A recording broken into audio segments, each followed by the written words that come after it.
Welcome to Good Money. Yesterday somebody asked me how much importance should I give to quarterly and 6-monthly and annual results of a company, and how should I really use it?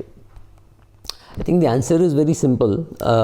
When you buy a company and you do not know much about it, you need to look at a quarterly basis, at least for first 2-3 quarters, to see what is the business company really is in. Is it able to control the price at which it is selling? Is it able to have enough cash flows? Is it doing any short-term borrowing which is hurting the company, which means the margins are coming down and it's showing you a cash flow crisis?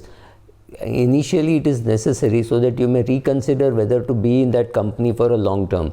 So when people ask me how can you be long term in a share for 30 years or 40 years, so I tell them it's not about being invested in it for 40 years. It is about buying the share and then looking at the quarterly earnings and say, I don't have to sell, I don't have to sell, I don't. So a 40-year holding is a 80 decisions of not to sell.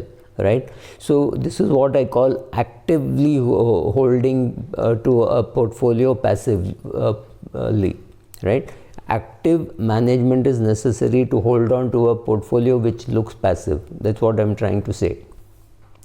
Now take an old company like say Colgate. When I look at Colgate, the only thing I keep seeing is, does it have good margins? Is it able to do control prices, which means does it have pricing power? Is the market share increasing? Is it growing at 8-10%? Beyond that, if it grows, it's a bonus, because it will be a steady cash thrower. It will keep throwing cash at me. I will have to pay dividend tax on it. That's the least of my worries, right? So I'm not looking too much for in the quarterly results. So I may even ignore a few quarterly results without bothering too much. Some companies, there is nothing in the quarterly results to look at, like say Deccan Gold. It's a gold mining company. The Karnataka government had promised that once you prospect and find the gold, we will give you the license. Now they have gone back on the license. There is nothing in the quarterly results. So yesterday it must have been the only seller, because people don't know now what is going to happen to the future of this company. Now you hold on a company, buy it at 5 rupees, 7 rupees, hold on till it is 30-35 rupees, hoping that once they get a license it will go up. Then the government says, no, we will not give you the license. It's not so automatic. Now you take sugar stocks. Sugar stocks were doing well because there was an international shortage of sugar because of fall in production in certain other countries, and Brazil using a lot of the sugar cane for ethanol. But suddenly in India they said ethanol blending has to happen, and ethanol blending from molasses or cane is more likely than happening from rice husk and things like that. So suddenly all the sugar shares did well. Now what I'm trying to say is none of this is going to be reflected in the quarterly results for a long time. So the action happens about ethanol, the prices go up, and then the quarterly results come. You have no clue what to do with the quarterly results because the market price would have already moved up. At that stage, you can take a call whether to hold on to that share, or is it fully priced, is it overpriced, is it time for me to sell? That kind of a dialogue can happen. But largely, when a company comes out with quarterly results, you can see all the happenings in the business. When you see that a big company like TCS is complaining about people leaving and attrition rates, and you find that smaller companies are not complaining, you know that there is a problem, but they are not talking about it. Exactly like that, if you see the blended realization is good, then you can decide what to do. Now it is easy to understand balance sheets of say a Colgate, Procter & Gamble, or even an IT company, where you say, okay, how much is the realization happening, and broadly, are things in place? Is the US doing well? Are they able to market themselves well in the US? How many new customers they've added? But if you take a company like Reliance, there is nothing that you understand in the quarterly. Have they earned more cash than they have spent? Even that you are unable to find out, because they are doing fundraising at one level, they are selling some businesses, they are buying businesses. So you can't understand the quarterly results. You have to sit with the full balance sheet and the cash flow statement to see how much cash they are generating, how much cash they are raising, how much debt they are repaying. That is the game, right?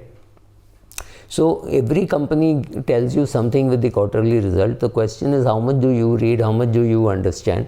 don't get too worried about what the analysts say or what the television voices say, the television heads say. Whenever there is some mega change, they will come and scream as if there is no tomorrow. But the impact of that in the market is felt for maybe 2-3 days.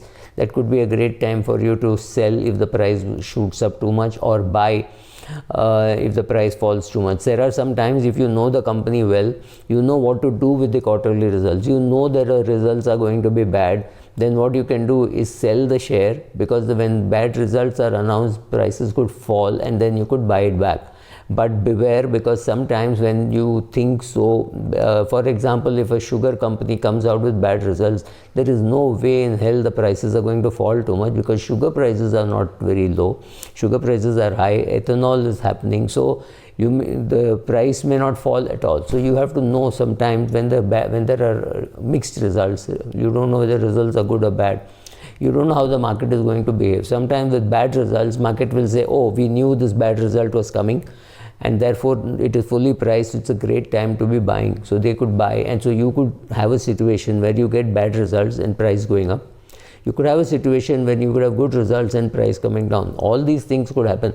So don't try to correlate every result with the market price, though in the long run that should happen. So if you're watching the company very closely, 1 quarter, 2 quarter, 3 quarters, by the time you know the trend, what happens in the market because of these results.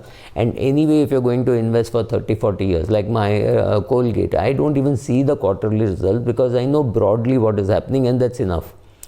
And it's a simple balance sheet, so when the balance sheet comes, you will broadly look at it and say, okay, so many people have joined, so many people have quit, and that's about all. You don't need to do too much of a detailed analysis.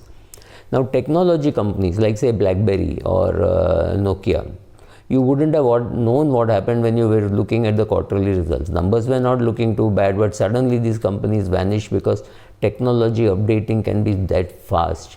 So yes, quarterly results are important, but it is far more important that you keep your antenna up and read the newspapers to see whether Samsung phones are selling, whether OnePlus 10 is selling or OnePlus 9 is selling, or Apple phones are selling. You need to look at all that data continuously when you are monitoring the company. So quarterly results are useful. Quarterly results are very noisy. They create a lot of cacophony in the market. It'll say, aaj iska result hai, aaj uska result hai. It does not mean a shit for you.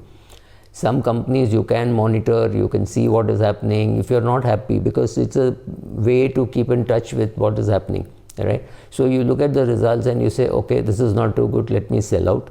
Sometimes it helps you. So, I mean, when I buy a share today, I don't know whether I'm going to keep it for 40 years. I may sell it after 3 years. I may sell it after 17 years. You never know. You don't plan to buy in 2021 saying, I will sell it only in 2021. You don't do that. You get the results.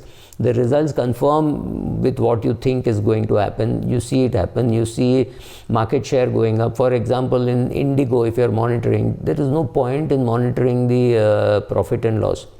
Yes, has it turned cash positive? That is one thing which I used to have a look at. Largely, you're looking at, is its market share going up? And market share going up that news doesn't come to you only in the quarterly results. It comes some civil aviation handout. Somewhere you will find that their market share has gone up from 46% to 47%. Just rest assured, as the market share increases for a company, pricing power will come. So don't look for pricing power in a startup. Don't look for market share in a startup. It will not happen.